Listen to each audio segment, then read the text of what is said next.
그리하여 마리아가 말하였다. 내 영혼이 주님을 찬양하며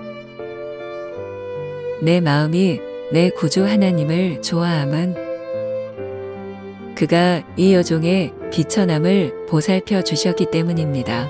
이제부터는 모든 세대가 나를 행복하다 할 것입니다. 힘센 분이 나에게 큰 일을 하셨기 때문입니다.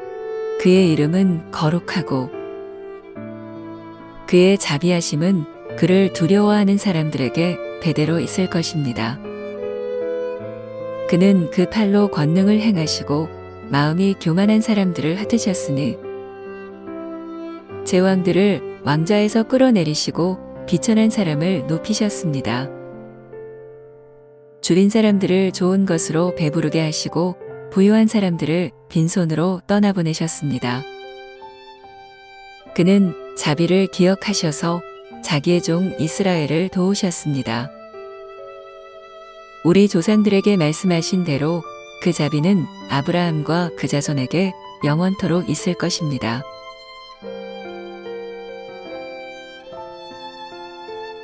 주님, 당신은 우리에게 정의와 참 평화를 주기 위해 오셨습니다. 당신은 세상이 외면하는 가난한 이웃과 약한 이웃에게 눈을 돌리셨습니다. 또한 당신은 가난한 자에게 복음을 전하고 포로된 자에게 자유를 주며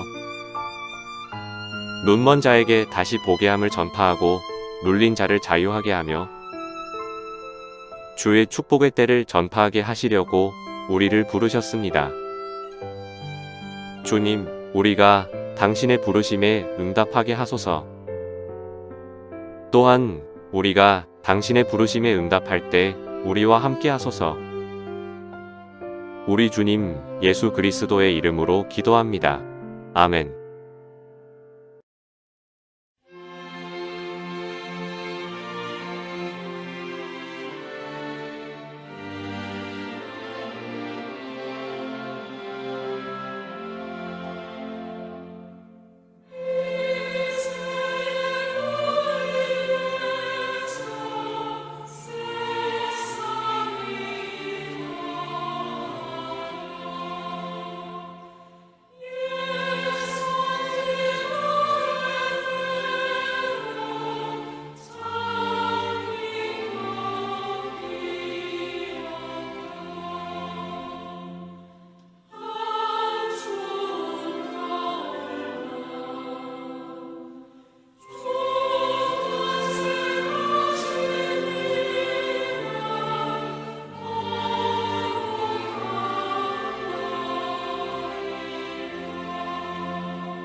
우리는 만물의 창조자시요 섭리자시며 온 인류의 아버지시여 모든 선과 미와 애와 진의 근원이 되시는 오직 하나이신 하나님을 믿으며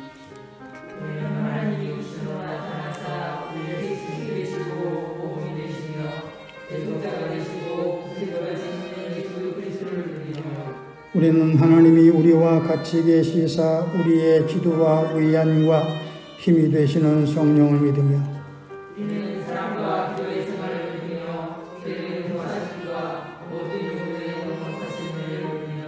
우리는 구약과 신약에 있는 하나님의 말씀이 신앙과 실행에 충분한 표준이 됨을 믿으며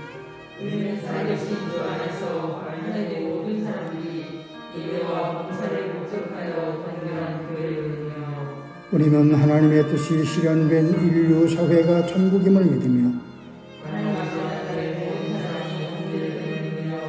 우리는 의의 최후 승리와 영생을 믿노라. 아멘. 사랑하는 이들이여, 성령은 우리의 마음을 움직여 전능하신 하나님께 우리의 죄를 깨달아 고백하게 해줍니다. 그러므로 우리 모두 겸손히 참여하며 순종하는 마음으로 하나님의 선하심과 자비하심에 힘입어 용서를 얻도록 함께 기도합시다. 주님 참된 예배를 방해하는 모든 것에서 저희를 해방하소서. 편협하고 허물 많은 저희를 용서하시고 저희의 눈을 열어주소서. 이방인과 난민의 공경에 대한 연민으로 저희를 채워주소서. 고아와 과부를 돕는 사역으로 저희를 인도하소서. 가난한 이들을 착취하는 자들의 길을 막을 수 있는 용기를 주소서. 굶주린 자와 빵을 나누고 헐벗은 자와 옷을 나누게 하소서. 집이 없는 자와 집을 나누고 당신의 백성과 마음을 나누게 하소서. 우리 주님 예수 그리스도의 이름으로 기도합니다. 아멘. 사랑하는 이들이여, 지극히 자비하시고 인자하신 우리 하나님께서는 상한 심령과 통회하는 마음으로 주께 나와 자신의 허물과 죄를 고백하는 사람을 용서하십니다. 그러므로 우리 모두 그분의 용서하시는 확증의 말씀을 듣고 함께 기뻐합시다. 남을 용서하여라. 그리하면 하나님께서도 너희를 용서하실 것이다. 아멘.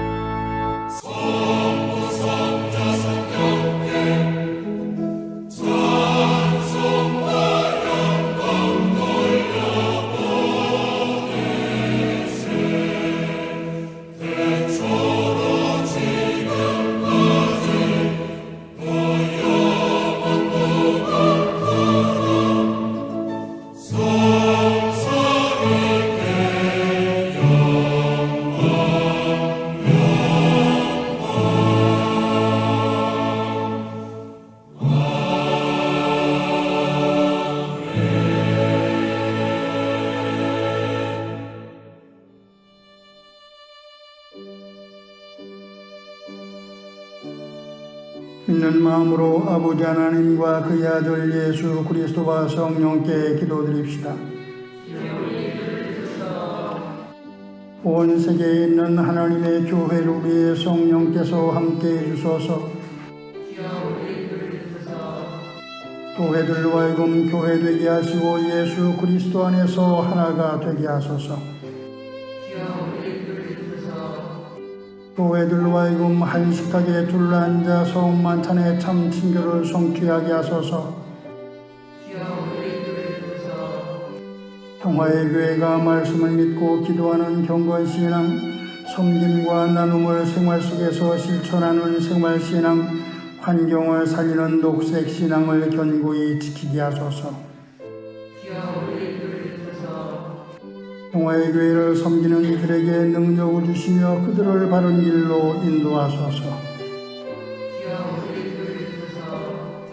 평화 만들기와 서로 살림 농도 생활력 동조합 궁덕궁 어린이집과 몽당 연필 어린이 도서관을 통해서 당신의 영광을 드러내소서.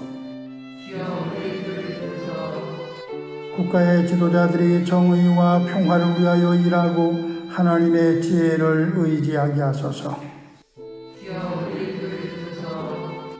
질병과 장애와 가난과 억압과 폭력으로 고통을 당한 이들을 고치시고 위로하소서. 우리가 지쳐있을 때 힘주시고 근심하고 염려할 때 평화를 주시며 환난과 시험을 당할 때 이길 수 있도록 믿음을 주소서. 진자의 길은 주님이 생각하는 대로 생각하고 말씀하시는 대로 말하고 행하시는 대로 행하는 것이니 우리가 죽는 날까지 그 길을 걷게 도와주소서. 하나님이시여 당신의 은총으로 우리를 보살피시고 보호하시고 구원해 주소서.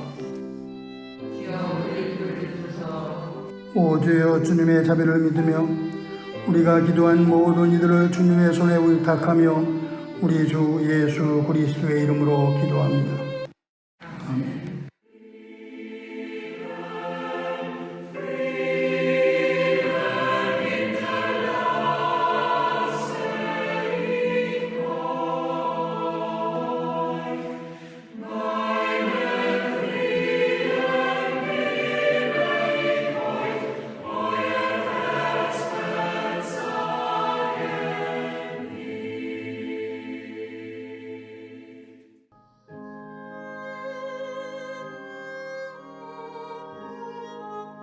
그러나 너 베들레헴 에브라다야, 너는 유다의 여러 족속 가운데서 작은 족속이지만 이스라엘을 다스릴 자가 내게로 나올 것이다. 그의 기원은 아득한 옛날 태조일까지 거슬러 올라간다. 그러므로 주님께서는 해산하는 여인이 아이를 낳을 때까지 당신의 백성을 원수들에게 그대로 맡겨두실 것이다. 그 뒤에 그의 동포 사로잡혀 가 있던 남은 백성이 이스라엘 자손에게로 돌아올 것이다. 그가 주님께서 주신 능력을 가지고 그의 하나님이신 주님의 이름이 지닌 그 위함을 의지하고 서서 그의 때를 먹일 것이다. 그러면 그의 위대함이 땅 끝까지 이를 것이므로 그들은 안전하게 살아갈 수 있을 것이다. 그리고 그는 그들에게 평화를 가져다 줄 것이다. 사랑하는 여러분, 대림절 네 번째 주일입니다. 대림절 네 번째 주일에 우리는 그리스도의 사랑과 은총을 상징하는 사랑의 초에 불을 켰습니다. 그리고 그분의 다시 오심을 전하는 미가서의 말씀을 읽었습니다. 미가는 주전 8세기에 활동한 예언자입니다.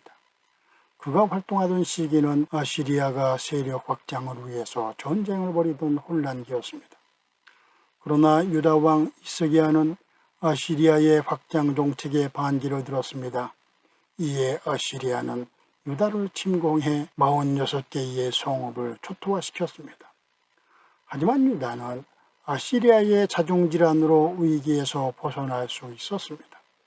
12절에 의하면 이렇게 위기에서 벗어난 사람들이 한숨을 돌리고 있을 때 미가는 바로 너희 때문에 시온이 밭갈듯 뒤엎어질 것이며 예루살렘이 폐허더미가 되고 성전이 서 있는 이 산은 수풀만이 무성한 언덕이 되고 말 것이라고 선언했습니다. 머지않아 예루살렘이 초토화될 것이라는 말입니다. 위기는 끝난 것이 아니라는 말입니다. 미가는 백성들의 아픔을 외면한 채 권력자가 뇌물을 받고 다스리고 제사장은 돈을 받고 율법을 가르치고 예언자도 돈을 받고 예언하는 행태가 변하지 않는 한 위기는 계속될 것이라고 말하고 있는 것입니다. 그들은 돈을 하나님처럼 섬겼습니다. 그러면서도 하나님께서 자기와 함께 하신다고 큰소리쳤습니다. 하나님이 자기와 함께 하시기 때문에 재앙은 없다고 말했습니다. 그러나 주님께서 우리와 함께 계시다고 그들은 호언장담했지만 미가는 바로 너희 때문에 망할 것이라고 말하고 있는 것입니다. 자기 희생을 감수하고라도 정의를 위해서 일해야 할 사람들이 약자들의 희생을 대가로 자신의 이익을 얻는 불의를 행하기 때문입니다. 그런 세상은 어둠의 세상입니다. 그렇다면 오늘 우리가 살고 있는 세상은 어떤 세상일까요? 전염병이 창궐하는 오늘은 어둠의 시대입니다.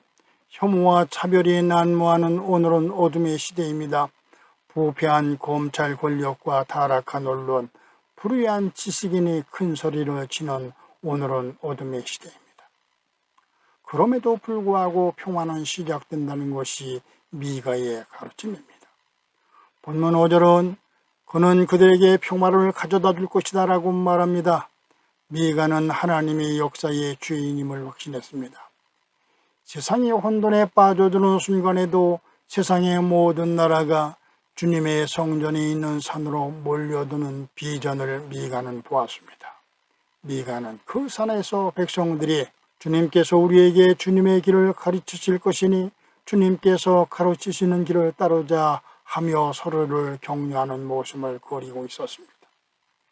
미가는 모든 백성이 하나님의 말씀에 귀를 기울이고 따르려 애쓰는 평화의 세상을 내다본 것입니다. 미가는 그 세상을 나라마다 칼을 쳐서 보습을 만들고 창을 쳐서 낫을 만들 것이며 나라와 나라가 칼을 들고 서로 치지 않을 것이며 다시는 군사 훈련도 하지 않을 것이라는 말로 설명하고 있습니다. 강대국들이 강력히 충돌하는 역사의 현장에서 미가가 꾸는 이 꿈은 어처구니 없어 보입니다. 하지만 믿음의 길이 이런 길입니다. 오늘에도 이 꿈은 유효합니다. 또 어리석어 보여도 신자는 이 꿈에 붙들려 사는 사람입니다. 신자는 미움보다 사랑의 힘이 더 크다는 사실을 삶을 통해서 입증해야 합니다. 사랑이 칼과 창보다 더 힘이 있다는 사실을 삶으로 증명해야 합니다. 또 그런 세상을 만들기 위해서 내 안의 거침과 날카로움을 제거해야 합니다. 현실을 냉소하지 말고 노래하고 즐거워하며 부정의 역사를 극복하기 위해서 노력해야 합니다. 바로 이것이 믿음입니다. 그리고 평화는 거기서 시작됩니다.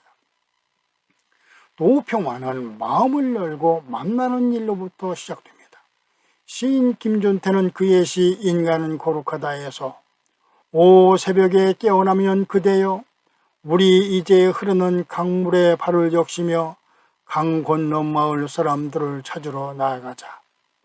우리 이제 땅 위에 칼들을 녹슬게 하고 바람이 어찌하여 불어오는가를 귀 기울이자 하고 노래합니다.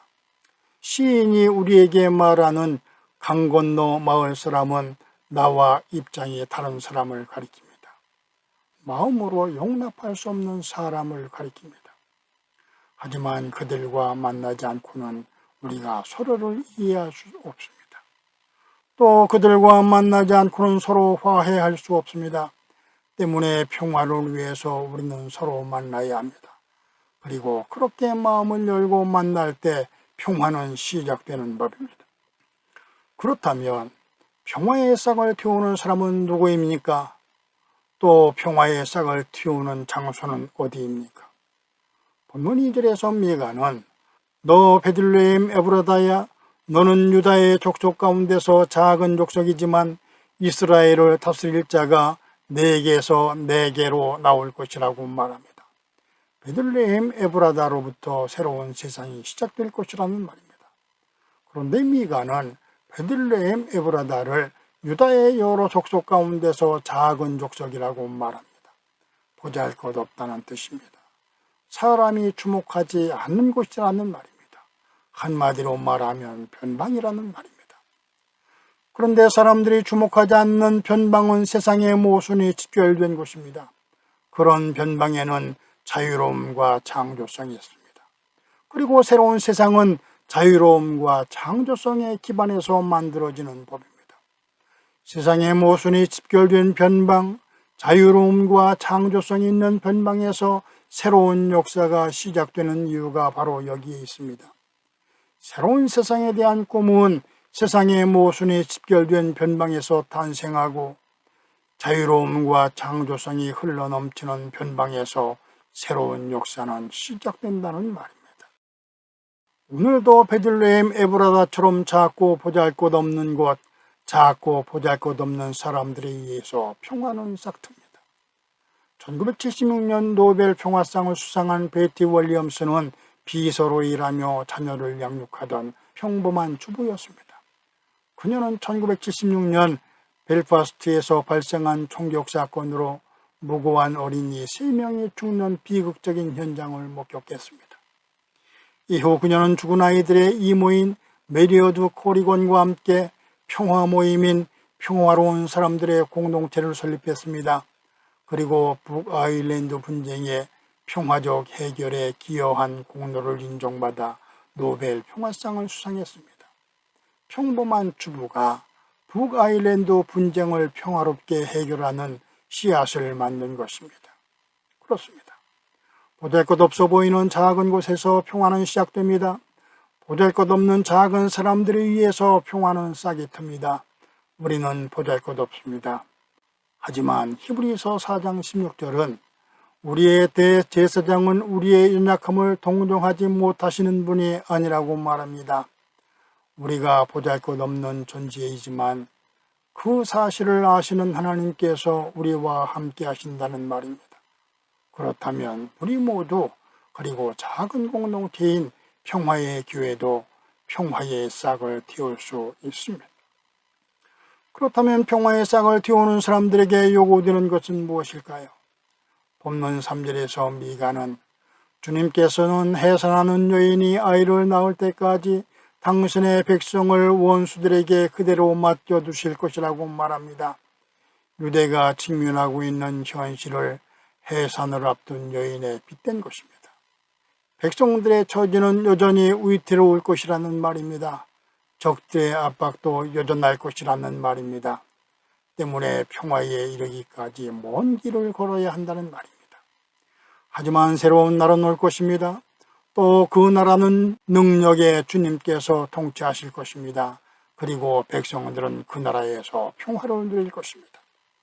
우리는 지금 그분을 기다리고 있습니다. 그런데 미가서 6장 8절에 의하면 그분을 기다리는 사람들에게 요구되는 것이 있습니다. 그것은 공의를 실천하는 것입니다. 인자를 사랑하는 것입니다. 겸손히 하나님과 함께 행하는 것입니다. 공의가 무너진 세상에서 공의를 실천하는 것은 위험한 일입니다. 하지만 그런 위험을 무릅쓰는 사람들이 있어서 세상은 날마다 조금씩 정의로워지는 것입니다. 힘겨운 세상에서 사랑을 실천하는 것은 쉽지 않습니다. 하지만 그 사랑을 소홀히 하면 우리는 참사람이 될 수 없습니다. 하나님과 함께 행하는 일은 무모해 보입니다. 하지만 그렇게 하지 않고는 새로운 평화의 세상을 열 수는 없는 법입니다. 사랑하는 여러분, 세계는 지금 전염병의 속수무책입니다. 이로 인한 가난한 나라와 가난한 이웃들의 고통과 절망은 헤아릴 길이 없습니다. 하지만 부유한 나라들은 자신의 힘자랑에 여념이 없습니다. 또 부자들은 자신의 부를 누리는 데만 골몰하고 있습니다. 그들은 가난한 나라의 힘겨움도 가난한 사람들의 무너지는 삶도 관심이 없습니다. 이런 세상에서 평화와 하나님과의 동행을 말하는 것은 어리석어 보일 수 있습니다. 하지만 믿음이란 기꺼이 그것을 받아들이는 것입니다. 주님을 기다린다는 말은 바로 이런 일에 뛰어드는 것을 의미하는 것입니다. 사랑하는 여러분, 시대의 어둠이 깊습니다. 어둠이 깊다는 말은 빛이 필요하다는 뜻입니다. 때문에 어둠이 깊을수록 등불을 든 한 사람이 필요합니다. 그리고 신자는 빛으로 부름받은 사람입니다. 그러니 이 거룩한 소명에 응답하십시오. 여러분이 세상의 빛이 되십시오. 여러분이 평화의 꿈을 꾸십시오. 여러분이 평화를 위해 애쓰십시오. 그러면 평화의 왕으로 오시는 우리 주님께서 여러분과 함께 하실 것입니다. 그리고 도우실 것입니다. 아멘.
헌금은 평화의 교회 계좌번호 355-0003-3433-33으로 계좌이체나 송금 등의 방법으로 하시기 바랍니다.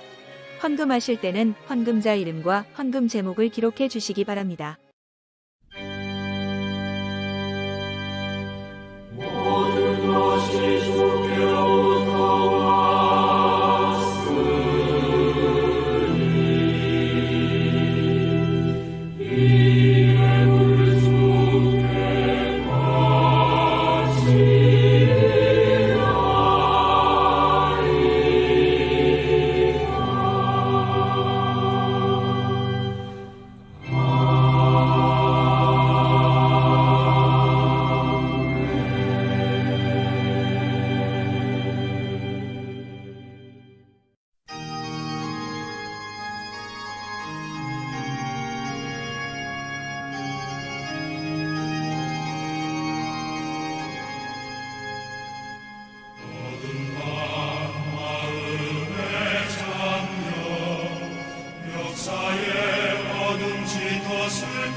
사랑하는 이들이여, 여러분은 늘 기도하고 말씀을 묵상하는 경건 신앙을 통해 하나님의 뜻을 바르게 분별하도록 하십시오.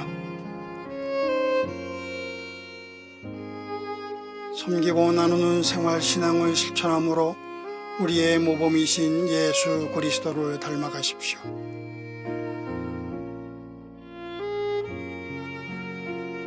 하나님이 지으신 창조 질서를 보존하고 살리는 일이 여러분 스스로를 살리는 이름을 기억하여 이를 실천하십시오.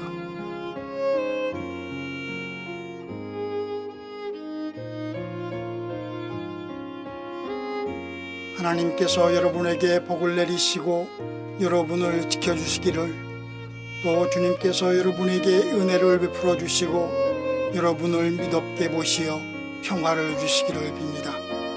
이제는 우리 주 예수 그리스도의 은혜와 하나님의 크신 사랑과 성령의 돌보심이 여러분, 특별히 이 땅에 약하고 가난한 모든 이웃들의 삶에 지금부터 영원토록 함께 하시길 빕니다. 아멘.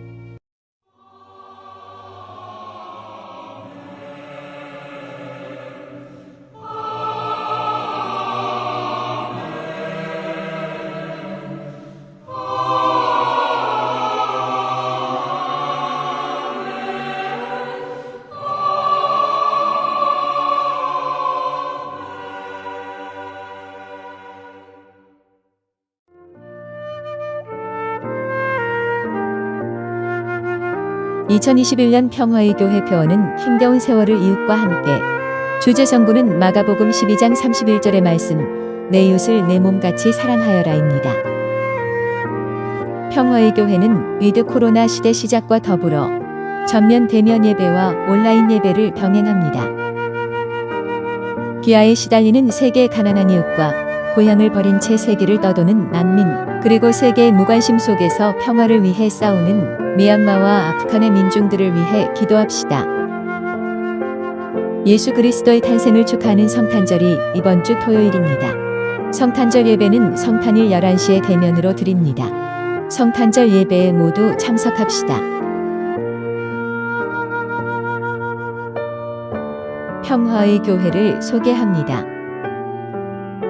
평화의 교회는 나를 따라오려는 사람은 자기를 부인하고 날마다 자기 십자가를 지고 나를 따라오라고 하신 주님의 말씀을 따르기 위해 힘씁니다. 평화의 교회는 주님이 길이시듯 우리가 걸으면 길이 된다는 믿음으로 말씀과 기도의 경건신앙, 섬김과 나눔의 생활신앙, 환경을 살리는 녹색신앙을 추구합니다. 또 평화의 교회는 공동체적인 작은 교회, 깨끗한 가난을 추구하는 청빈교회, 세상과 지역사회에 열린 교회, 교회와 세상의 변혁을 추구하는 진보교회를 지향합니다. 평화의 교회는 방과 후 돌봄시설인 지역아동센터 평화만들기, 아이와 부모가 함께 성장하는 공동육아 공동체 교육의 궁덕품 어린이집, 인문학적 소양이 있는 교양인을 꿈꾸며 어린이 도서관 몽땅 연필, 농촌과 도시가 더불어 사는 세상을 추구하는 서로살림 농도생활협동조합을 설립하여 운영합니다.